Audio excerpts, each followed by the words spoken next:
সম্মানিত সুপ্রিয় দর্শক শ্রোতা দেশ ও প্রবাস থেকে যারা আমাদের সাথে সংযুক্ত আছেন, ভিডিও দেখতেছেন অথবা শুনতেছেন, সবাইকে আন্তরিক প্রীতি ও শুভেচ্ছা জানিয়ে 2025 সালের নতুন একটা প্রতিবেদনে স্বাগতম। হুম। বন্ধুরা, আমি কথা বলছিলাম একটি সুইট মিষ্টি আপুর সাথে। ওনাকে সুইট বলার উদ্দেশ্য হচ্ছে ওনার ফটো আমি দেখে ফেলেছি। ছবিটা যদি ওনার হয়ে থাকে, উনি চমৎকার সুন্দরী। তো এত সুন্দর হওয়া সত্ত্বেও উনি কেন প্রতিবেদনে আসলো, বিস্তারিত ভিডিওতে অবশ্যই কন্টিনিউ করবেন ভিডিওটা। আসসালামু আলাইকুম। ওয়ালাইকুম সালাম। আসসালামু আলাইকুম। ওয়ালাইকুম আসসালাম। আপু, আপনি ভালো আছেন? এই তো ভাই, আলহামদুলিল্লাহ ভালো। আপনারা ভালো আছেন? এই তো আলহামদুলিল্লাহ, আমিও ভালো আছি। আপু ভালো আছেন, ভালো থাকবেন, ভালো থাকাই কামনা করছি। তবে শুনতে চাচ্ছিলাম আপনার প্রতিবেদনে আসার কারণ কি ছিল? ভাইয়া, প্রতিবেদনে আসার কারণ, এখানে প্রতিবেদন কইরা ভালো 2-3টে মাইয়ের এখানে বিয়ে হয়েছে, তারা ফ্যামিলি খুবই সুখে আছে। তো ভাইয়া, তাদের মধ্যে তাদের চাইতে আর কি খুবই অসহায় বললেই হয়। আমি একটা নারী, আমি আমার দাদির কাছে আছি। আমার একটা বোনের বাচ্চা আছে আমার কাছে। আমার বড় আপুটা ছিল, সেও আজকে 6 মাস হয়ে মারা গেছে। তার 1 বছরের একটা বাচ্চা আছে, তাকে আমি লালন পালন করি। এই 2 বছর বয়স আমার ভাগ্নির।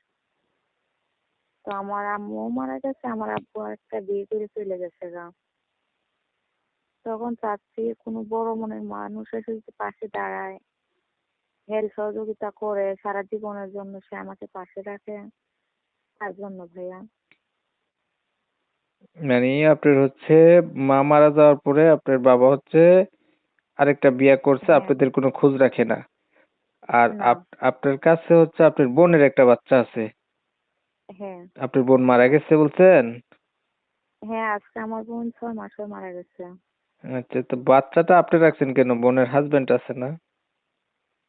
বোনের হাজবেন্ড এখন, আমার বোনের তো পেটে থাকতেই তো আমার বোনের হাজবেন্ড ছেড়ে চলে গেছে গা। মানে আপনার দুলাভাইও মারা গেছে? হ্যাঁ। না, তাহলে আমার দুলাভাই আছে। আমার বোনটাকে খুবই অসুস্থ ছিল, তার মানে বাচ্চা চিকিৎসা করার, হুম, বলেন। তার জন্য চিকিৎসার জন্য অনেক টাকা লাগতো, তার জন্য আমার দুলাভাই আমার বোনকে ছেড়ে দিছে। এই বাচ্চা পেটে বাচ্চা দিয়েই সহ। ছাড়াছাড়ি হয়ে গেছে? হ্যাঁ। এইটা কেমন বিচার বুঝলাম না, কে করলো এই ছাড়াছাড়িটা? কোন আইনে দিল এটা? সেটাই তো বলি ভাইয়া, গরিবদের কেউ নাই ভাইয়া, এক আল্লাহ ছাড়া। আচ্ছা, যে কথাগুলা বললেন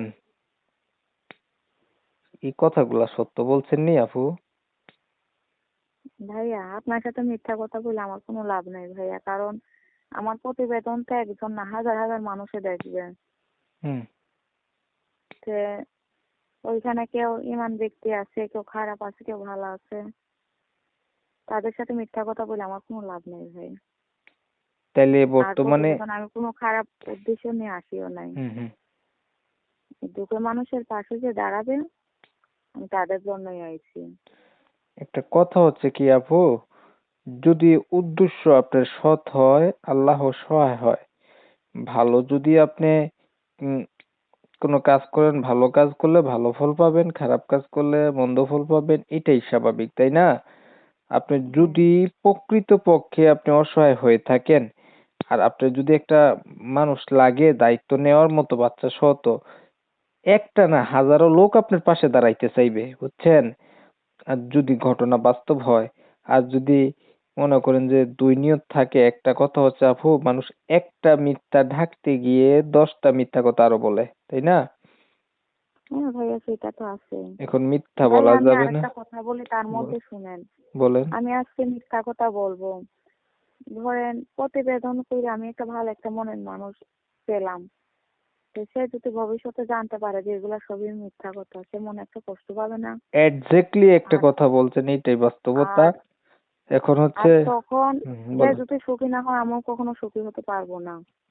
অবশ্যই অবশ্যই, তাহলে আপনার হচ্ছে যে আপনার জীবন সাথী হবে, তারও সুখী রাখতে হবে, সে সুখী হইলে আপনি নিজেও সুখী হবেন, তাই না? হ্যাঁ, সেটাই। তাহলে মিথ্যা দিয়ে যদি কোনো সম্পর্ক শুরু হয়, ওইটা আবার থাকে না, ধ্বংস হয়ে যায়, বুঝছেন? হ্যাঁ, তাহলে সেটাই ভাইয়া। এই তো দেখেন, আমার দাদিটা বুড়ো মানুষ, কিছু করতে পারে না, ওই বোনের বাচ্চাটাকে রেখে মানুষের বাড়িতে কাজে যায়, কাজ থেকে কিছু আনি, তাই তাদের খাওয়াই। এখন কি করবো ভাইয়া, মাথার উপরে বড় একটা ভাই নাই, নিজের বাবাটা থাকতেও নাই। আচ্ছা আর তাহলে আজকে যদি সেইভাবেই যদি চলতাম ভাইয়া, হুম, তাহলে আর প্রতিবেদন লাগে না, মানুষের সাথে এমনি বাটপারি করা যায় ভাইয়া। আপনার চেহারা তো কিন্তু অনেক আমার মা সুন্দর। কখনো আমাদেরকে ওই শিক্ষা দেয় নাই। লেখাপড়া কতটুকু করছেন?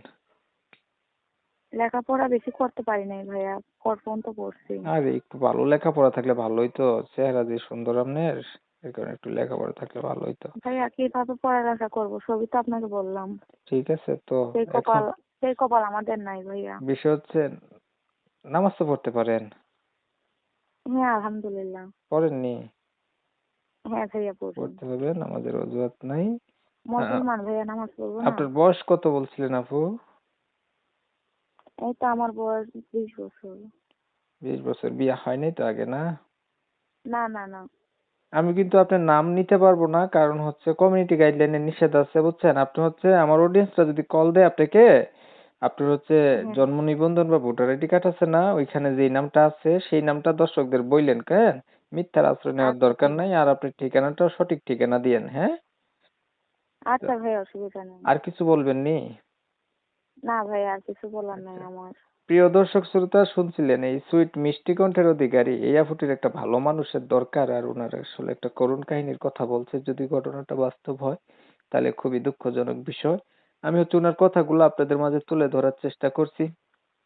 শুনছেন, শুনে যাদের কাছে ভালো লাগছে, ভালো পাইছেন, বা ওনার সম্পর্কে আরো কিছু জানতে চান, নাম ঠিকানা জানতে চান, জানতে আগ্রহী আছেন, ওরাই ওনার নাম্বারে কল দিবেন। নাম্বার ভিডিওর স্ক্রিনে দিয়ে রাখছি।